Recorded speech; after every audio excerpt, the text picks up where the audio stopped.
Hi, everyone, and welcome back to Big Blonde and Beautiful, the podcast, where we talk about fat representation in media. This is our mini episode 6, which is on Chris Farley.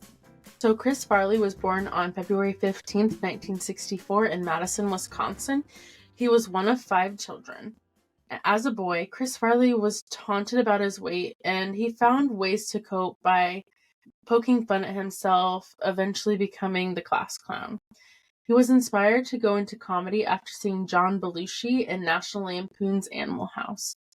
Farley played high school football and was named an All-City defensive lineman, but at 5 feet 9 inches and 230 pounds, he was not big enough to turn pro.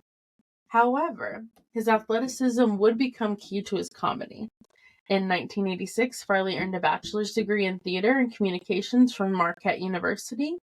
And while he was there, he also played rugby and took ballet classes. After he finished college, Farley decided to move to Chicago and was discovered by SNL's creator.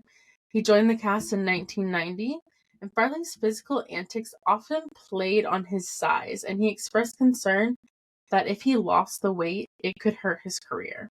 His most famous character was a disheveled and cynical motivational speaker named Matt Folloy. Despite playing such popular characters, Farley was fired from SNL in 1995. At the time, the show was struggling in their ratings. In 1992, he made his film debut, cast in a minor role in Wayne's World.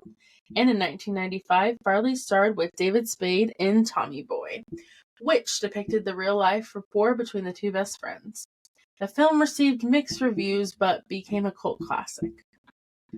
Throughout his career, he was in and out of weight loss centers, rehab clinics, and Alcoholics Anonymous meetings.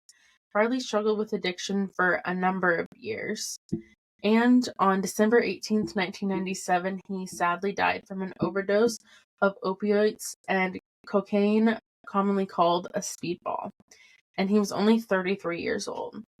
People often talk about the similarities between Farley and his inspiration, Belushi, in their career and death. Many of his comedic friends pinpoint the Chip and Dale skit as crossing the line.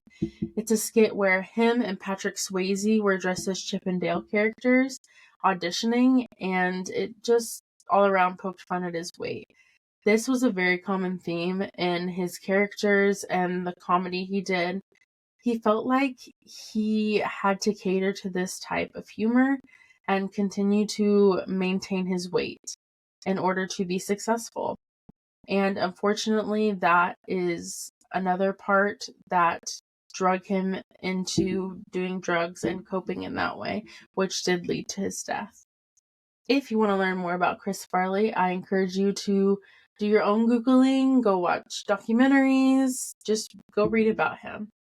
And next week, our mini episode is going to be on Melissa McCarthy.